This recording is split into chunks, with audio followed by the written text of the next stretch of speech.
Kung ire-recall mo yung sinabi ni Duterte, 'no, kung ire-recall mo yung sinabi ni Duterte sa video, yung confidential funds ginamit ginamit ko, yung mga kasama niyo, pina pina kung talaga.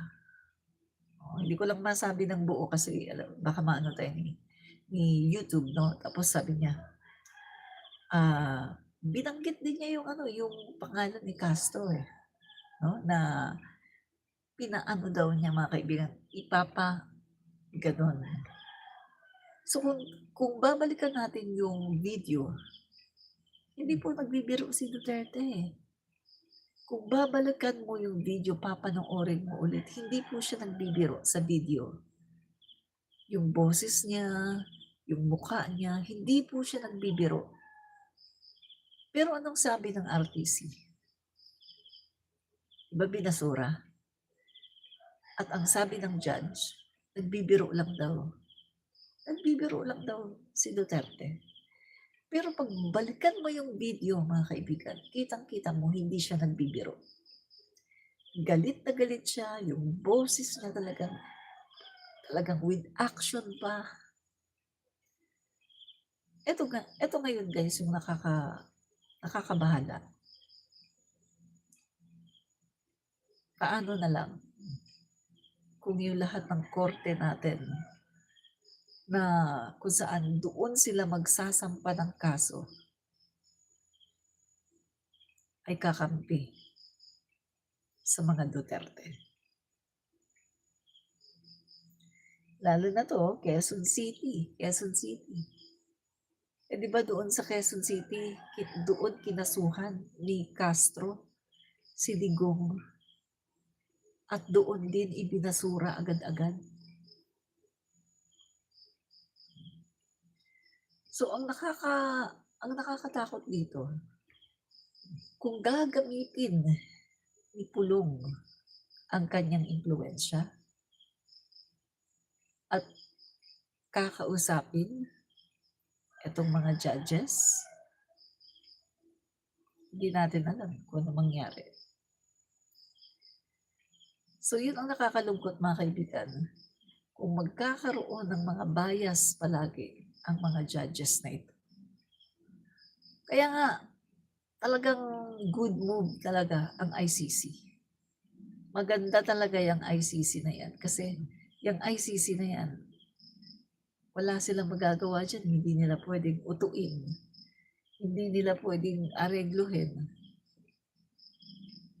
Kaya ngayon mga kaibigan 'no, nakikita natin na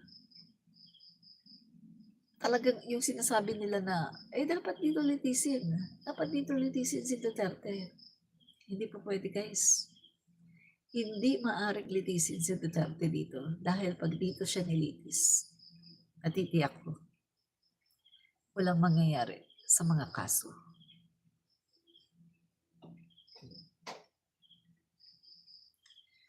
'Di ba? Tsaka eto,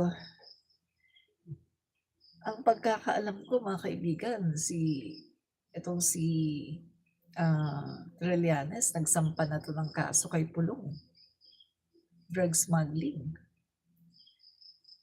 At alam ko may plunder pa. Pero ang tanong, bakit hanggang ngayon parang nakakalaya pa rin si Pulong?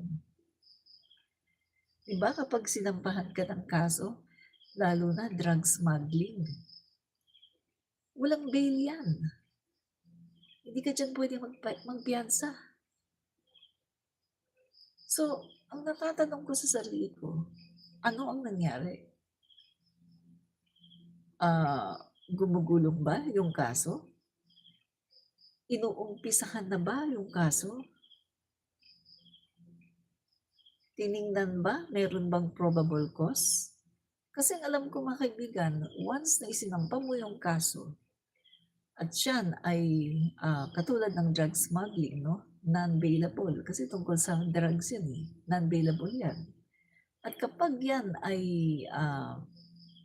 in-examine 'no, ng piskal at nakita na merong probable cause, start na yun. Mag-i-issue na yan mga kaibigan ng warrant of arrest at walang piyansa. Makukulong ka agad.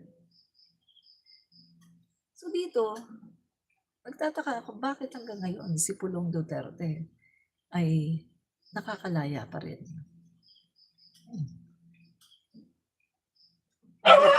Hindi ba inumpisahan? Hindi ba inumpisahan yung kaso? Hindi ba nilitis? Hindi ba nila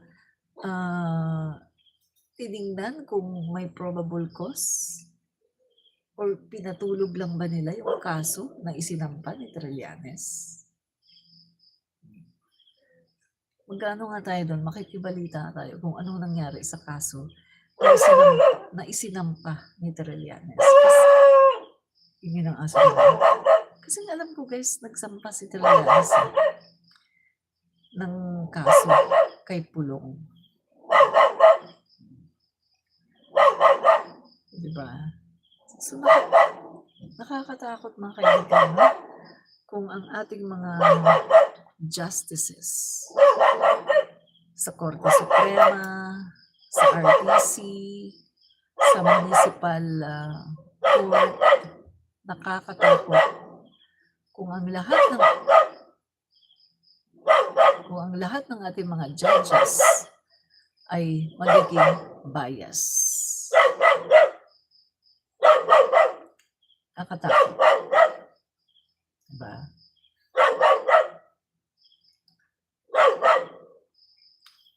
Tingnan natin, ano bang ano doon? Update doon.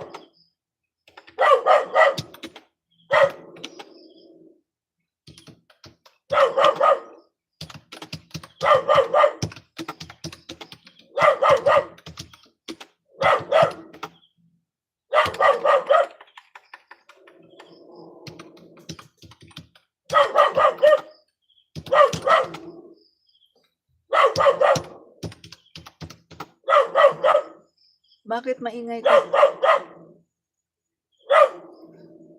Sarah, bakit maingay ka, Sarah? Huwag kang maingay, Sarah. Ang ingay naman ni Sarah.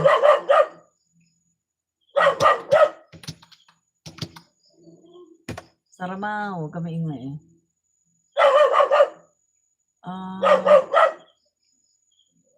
Tingnan natin. Ito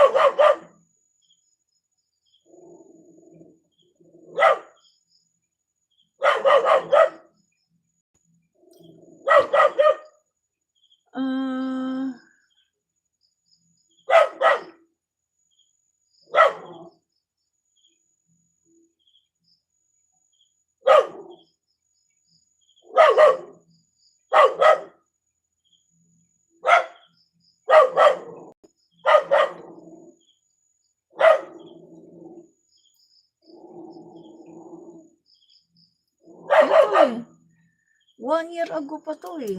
Nagsampa siya ng kaso 1 year ago pa eh. Ngayong araw na ito, Ayan o.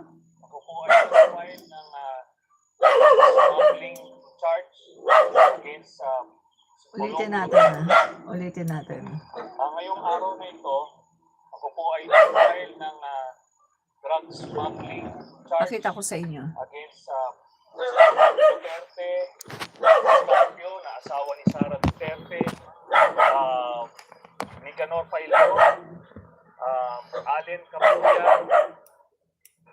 Ngayong araw na ito, ako po ay nag-file ng drug smuggling charge against si Pulong Duterte, Man Scorpio, na asawa ni Sara Duterte, Nicanor Paildon, Allen Capuyan, Charlie Tan, at iba pang miyembro ng Davao Group Drug Smuggling Syndicate. Ito ay connection with the 6.4 billion peso shabu shipment na nahuli noong 2017. Ang mga nakalap namin na ebidensya ay bunga ng Senate investigations noong 2017 pero ito yung mga pinilit na pagtakpan ng Duterte administration nung sila ay nakapwesto pa. Kaya ngayon, makahanap tayo ng magandang pagkakataon na mag-file itong kaso. Ano sa tingin yung pinakamalakas siya to say na involved nga talaga sila at sila yung nasa likod itong shipment na ito? Iba-iba po, no? May mga documentary, testimonial evidence tayo nakalap. Ngayon, because of the sensitivity and the personal security issues surrounding this case, talagang kailangan na lang natin antayin ito ma-present sa korte. Just to be clear, yung judiciary naman natin, by and large, functioning siya at patas siya. Except for the cases na may interest yung mga Duterte.